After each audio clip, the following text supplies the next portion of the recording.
اگر لگائے نہیں گئے ہوتے تو اس حصے کے جموں کشمیر کے لوگ آج ہمارے ساتھ دوبارہ جڑنے کا احتجاج کر رہے ہوتے ہیں۔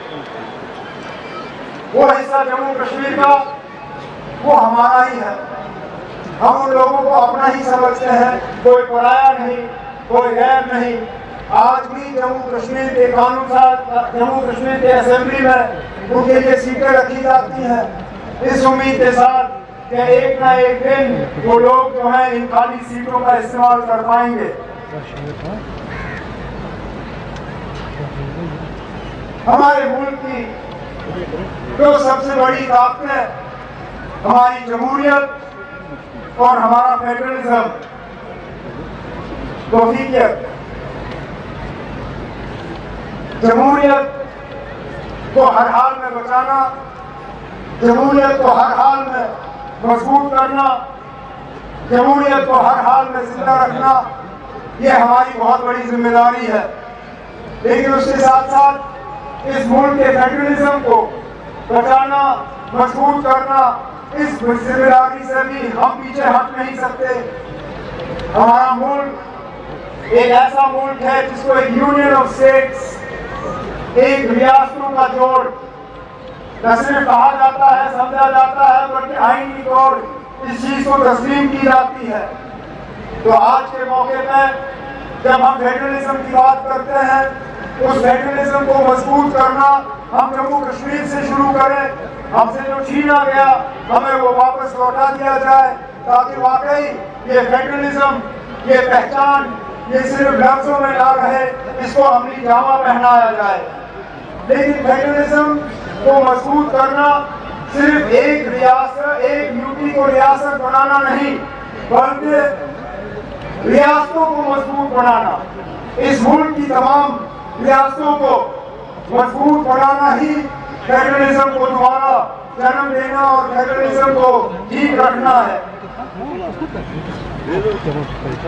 ریاستوں کے معاملوں میں جب مرکزی ایجنسیاں دخل دینا شروع کرتی ہیں تو فیڈرلزم کو نقصان ہوتا ہے۔ جب ریاست کی طاقتیں، ریاست کے پاورز وہ ایروڈ کی جاتی ہیں، ان کو کھوکھلا کیا جاتا ہے تو فیڈرلزم کو نقصان ہوتا ہے۔ جب ریاست کو دی گئی پاورز ان میں سینٹرل ایجنسیز کا استعمال کیا جاتا ہے، فیڈرلزم کو نقصان ہوتا ہے، اور اس کا نتیجہ اکثر بیشتر ہم سڑکوں پہ دیکھتے ہیں۔ پچھلے دنوں جو اس ملک کے نوجوانوں کی طرف سے احتجاج ہوا، جو پروٹیسٹ ہوا، جو دلی کی سڑکوں پہ ہم نے دیکھا، جو جنتر منتر میں دیکھا، وہ اسی بات کا نتیجہ تھا۔ ہمارے فیڈرل اسٹرکچر کے تحت ایجوکیشن اور ہیلتھ دونوں چیزیں جو ہے وہ ریاست کی ذمہ داری تھی، ریاست کی ذمہ داری ہے بھی، لیکن امتحان کا سلسلہ بدلا گیا۔ نیٹ اور NET جو ہے، یہ JEE، یہ امتحان جو ہے یہ بنائے گئے، اور ریاستوں کو جو حق تھا میڈیکل کالجز اور انجینئرنگ کالجز میں ایڈمیشن دینے کا، وہ حق ان سے لیا گیا۔ نتیجہ یہ دلی میں اسی سلسلے کے خلاف احتجاج اور آندولن۔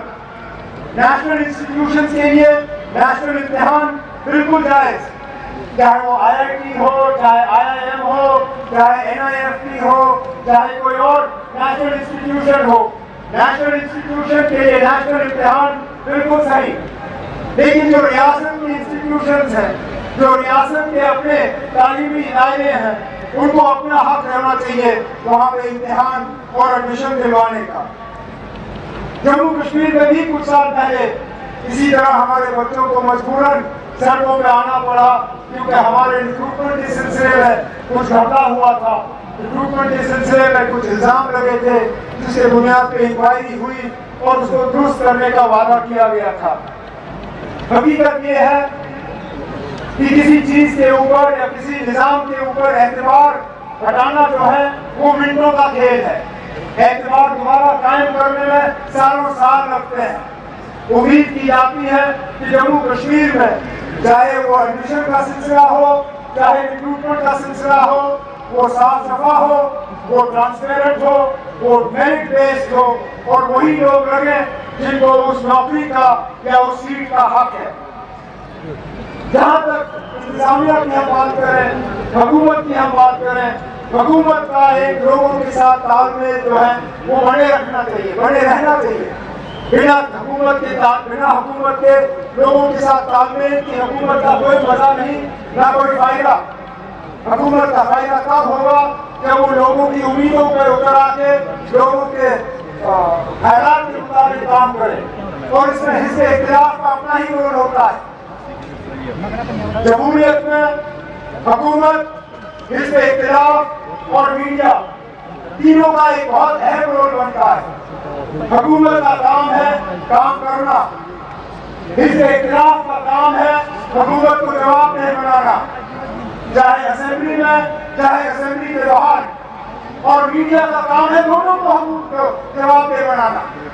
بے شک اس میں سب سے بڑا جو ہے جواب دینے کا رول وہ حکومت کا بنتا ہے، لیکن حزب اختلاف بھی اپنے ذمہ داریوں سے جو ہے پیچھے نہیں ہٹ سکتی. اور یہ صرف الفاظوں میں نہیں، اس کو ہم نے عملی جامہ پہنانا ہے.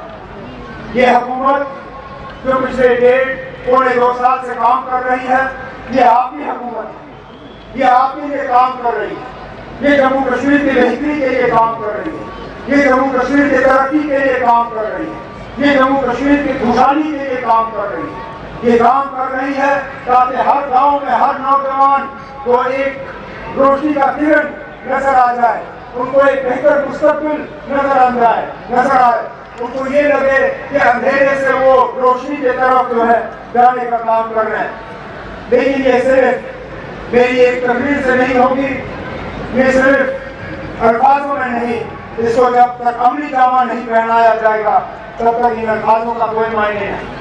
میں یہاں کھڑے ہو کے ان لوگوں کو جواب دے سکتا ہوں جو یہ کہتے ہیں کہ پچھلے 1.5-2 سال میں کچھ نہیں ہوا، لیکن میری جو لکھی ہوئی تقریر ہے میں اس کو وقت بچانے کے لیے پڑھا ہوا ہی تصور کروں گا. اس میں میرے 2 سال کی جتنی بھی ہماری کارکردگی رہی ہے، جتنا ہم نے کیا ہے اس کا ہم نے خلاصہ دیا ہے. لیکن آج کے موقع پہ میں جموں کشمیر کے عوام کو یقین دلانا چاہتا ہوں کہ ہم آپ کے لیے ہیں، ہم آپ کی نمائندگی کرتے رہیں گے، ہم آپ کی خدمت کرتے رہیں گے. ہم جموں کشمیر کو اس درجے پہ پہنچانے کے لیے جو ہے اپنا کام کرتے رہیں گے.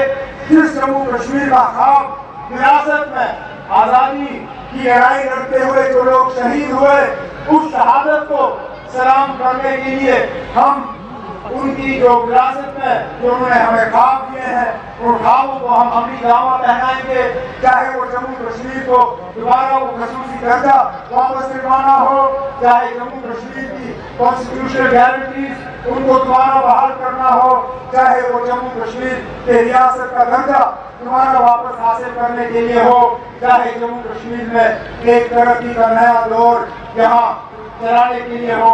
ان سب چیزوں کے لیے آپ کی حکومت نہ صرف وعدہ مند ہے بلکہ آپ کی حکومت جو ہے اس کو عملی جامہ پہنائے گی.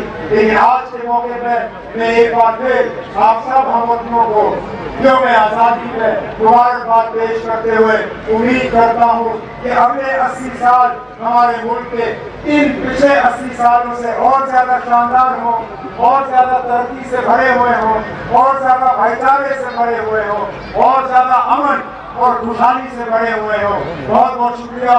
جے ہند، جے جموں کشمیر.